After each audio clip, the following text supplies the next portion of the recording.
आप देख रहे हैं सिटीजन वाइज। मैं हूं शब। सिटीजन वाइज में वक्त हो चुका है दिन भर की तमाम खबरों पर नजर डालने का। तो आइए देखते हैं क्या है आज की खबरों में। लोकसभा चुनाव के बीच प्रधानमंत्री को सलाह देने वाली आर्थिक सलाह परिषद की एक नई रिपोर्ट आई है, जिसके नतीजे हिंदू बनाम मुस्लिम की राजनीति को और हवा देने वाली साबित हो सकती है। इस रिपोर्ट के मुताबिक भारत में 1950 के बाद से हिंदुओं की आबादी में करीब 8% कमी आई है। दूसरी तरफ मुसलमानों की आबादी का ग्राफ 43% की तेजी से बढ़ा है। इस रिपोर्ट के आते ही राजनीति की नई सीरीज शुरू हो चुकी है। बीजेपी नेताओं की लगातार प्रतिक्रियाएं आ रही है, जहां बीजेपी का आरोप है कि ये सब मुस्लिम तुष्टीकरण वाली नीतियों का नतीजा है। वहीं कांग्रेस का कहना है कि बेरोजगारी, किसान, महिलाओं की सुरक्षा के मुद्दे पर बात होनी चाहिए। दरअसल पीएम की इकोनॉमिक काउंसिल की एक स्टडी में 1950 से 2015 के बीच आबादी की स्टडी की गई।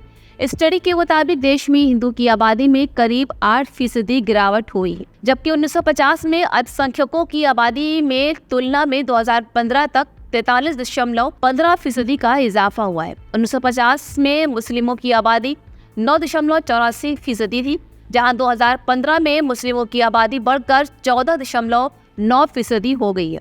इस रिपोर्ट को लेकर केंद्रीय मंत्री गिरिराज सिंह ने कांग्रेस पर निशाना साधा है और कहा है कि कांग्रेस ने देश को धर्मशाला बना दिया है। ये भारत को इस्लामिक स्टेट बनाना चाहते हैं। गिरिराज का कहना है कि कुछ लोग देश को भ्रमित करना चाहते हैं, लेकिन सच्चाई छुप नहीं सकती। 1947 में हिंदू की आबादी लगभग 90% थी और आज हम 70% पर आ गए हैं। आज मुसलमान 20% हो गया है, जो पहले 8 पर थे। कांग्रेसियों ने देश को धर्मशाला बना दिया है। देश में बांग्लादेशी घुसपैठी आए हैं। देश में रोहिंग्या को वोट बैंक के लिए ले आए हैं, जहां मुसलमानों को आरक्षण देना चाहते हैं। ये लोग देश को इस्लामिक स्टेट बनाना चाहते हैं। वहीं कांग्रेस महासचिव प्रियंका गांधी वाड्रा ने कहा है कि हमें उन मुद्दों पर बात करनी चाहिए जो लोगों के जीवन से जुड़े हों। बेरोजगारी, किसान, महिलाओं की सुरक्षा के मुद्दे पर बात होनी चाहिए। बीजेपी वाले अपने आप से ही मुद्दे निकालते हैं। पाकिस्तान और हिंदुस्तान दो भाग में बटा।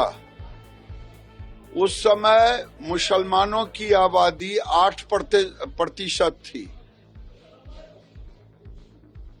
1 या 2%, 1% क्रिश्चियन, अन्य लोग थे। लेकिन आज हिंदुओं की आबादी सरकारी आंकड़े के मुताबिक 79 है, लेकिन अप्रत्यक्ष घट के 70% पे आ गया है। और मुसलमानों की आबादी 8 से बढ़कर के वो 14-15 पर सरकारी आंकड़े और गैर सरकारी आंकड़े वो 20+ में आ गया है। और इसके लिए अगर कोई जिम्मेदार है तो ये कांग्रेस पार्टी, बिहार में आरजेडी पार्टी, कम्युनिस्ट पार्टी, ये जिम्मेदार हैं, क्योंकि इन्होंने वोट बैंक की राजनीति की। बांग्लादेश से घुसपैठिए आए। 4 जिला हमारा अब खत्म हो गया। 4 जिला बिल्कुल अररिया, पूर्णिया, कटिहार, किशनगंज आप 50 में देखेंगे और आज देखेंगे। और धीरे धीरे भारत के अंदर 150 लगभग जिले हैं। और ये भारत के लोकतंत्र के लिए खतरा है। बगल में पाकिस्तान देखें। पाकिस्तान में हम 22% थे, घट करके 1 से नीचा हो गए।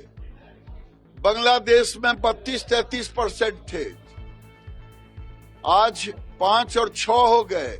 हमारी मंदिरें टूट गई, हमारी बेटियां लुट गई, उठ गई। अब भारत में भारत के सनातन अस्मिता पर प्रश्न चिन्ह खड़ा हुआ है।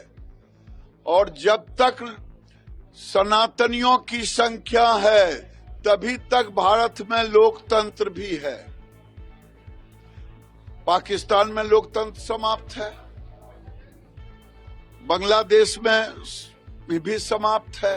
कहने को चुनाव होता है, जब दूसरे समुदाय के लोग रह नहीं सकते, मंदिर में पूजा नहीं कर सकते, बेटियां सुरक्षित रह सकती, तो ये वोट बैंक की राजनीति करने वाले लोग, अब तो मैं लालू यादव जी से पूछता हूं,